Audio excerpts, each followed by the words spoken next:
Okay, so we're here at the park with the Flying 3D X6 and gonna go ahead and do a park test flight and see how it performs.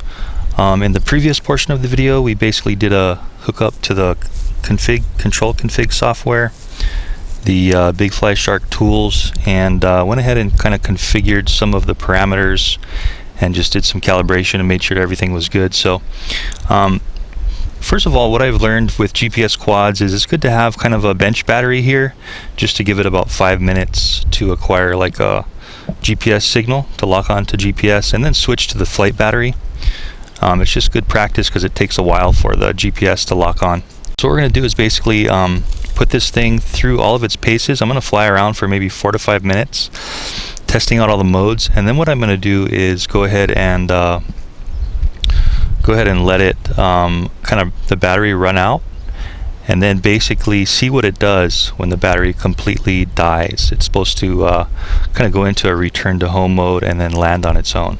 So let's try it out.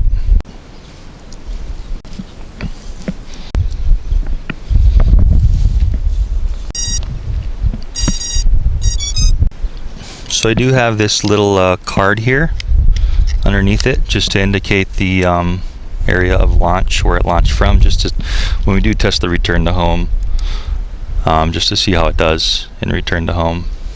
Okay, so we're booted up. Got some picture in the screen here.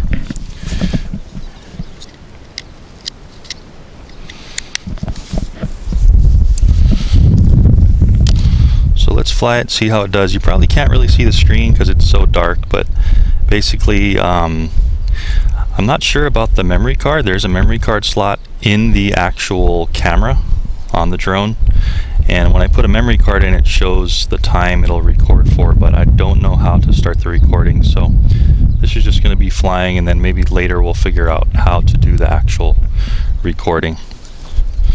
So right now I'm in full manual mode with both switches all the way to the top. To arm the motors, both sticks to the bottom left and right. Go ahead and start the timer here. Let's try it out.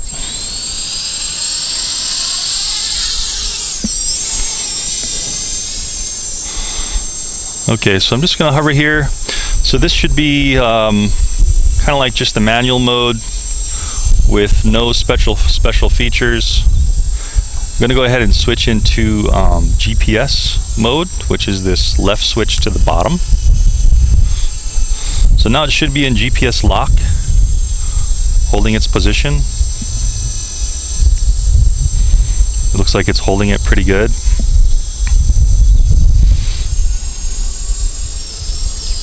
Just going to fly around a little bit. This should be at altitude hold as well, so it should be kind of knowing what altitude it's at and holding its position.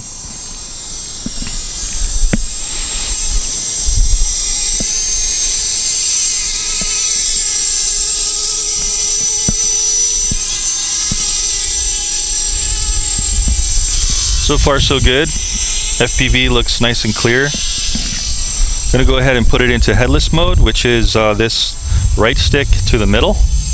That should be in headless, so we can turn, and it knows where we are, so I can push forward on the stick while I'm turning, left on the stick while I'm turning yaw, and it should be able to know where I am, and just basically, regardless of its heading, down will be back, left will be left, right will be right, and forward will be forward. Seems like it's working well. Going to switch out of that, and just going to do a little bit of flying here as fast as we can in GPS mode. So I did adjust, whoa, okay. So I did adjust the parameters to fly super fast and maxed them all out, so it looked like it couldn't handle that. As far as its pitch rate was a little bit too high for its ability to compensate, so not sure I'd recommend that.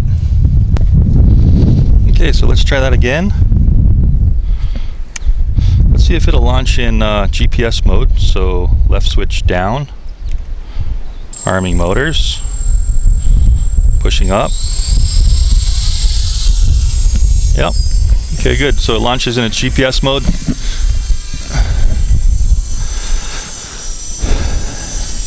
So I'm going to really quickly just test the return to home. I'll fly out a little bit.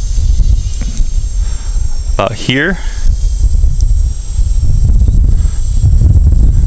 Okay, not sure why it's coming back. Maybe it thinks that's where its GPS is. So I'm flying out to about there. Looks like it's wanting to come back this way for some reason. Don't know why. I'm going to go into full manual and try to fly out. Let off the sticks. There we go. So that apparently that was a GPS issue. So right now I'm going to go ahead and switch the right stick all the way down, or the right toggle switch.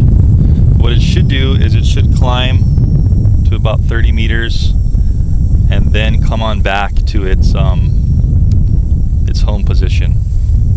Looks like it's just sitting there. Now it's turning and now it's coming back. Okay, so it doesn't look like it climbed to the parameter I set it as, which should have been 90 feet. Looks like it's only about 10 feet. So it's looking for its landing position. I guess it thinks it's there. So it's going and it's landing right there.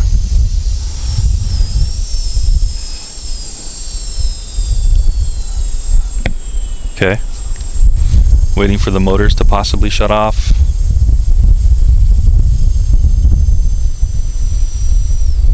Okay, so the motors eventually shut off once it landed. So we can see the home position was here and it's way over there. So apparently the GPS is having a little issue, pretty far off as far as accuracy goes. So I'm going to arm the motors again. Still have good FPV here. Probably can't see it, but looks good. And I'm going to just launch. There's a little bit of lag in the throttle response. When I'm pushing the throttle all the way up, it seems to take a while to engage. So I'm just going to fly around until the battery just completely depletes. What it should do is it should go into its return to home mode at a certain voltage and come back. Let's go back into GPS.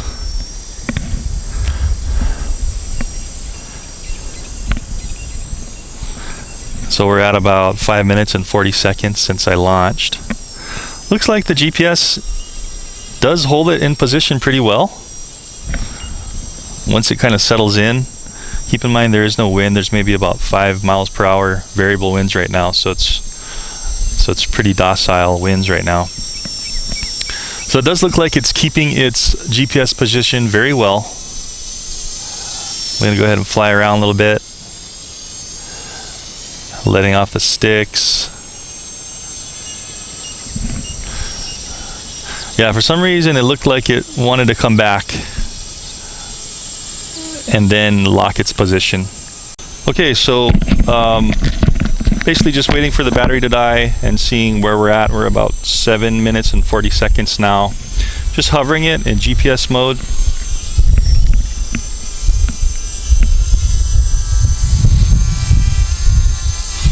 Still have a nice clear FPV screen. You guys can see that there. Okay, so there we go. So it looks like it just kind of tried to land itself or something, maybe with low voltage.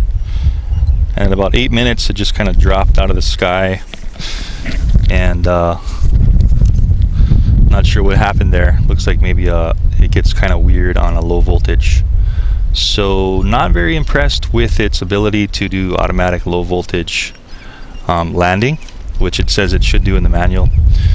So anyway, let's take this guy back to the bench, kind of do a final pros and cons, afterthoughts on this thing, and just see what I thought about it.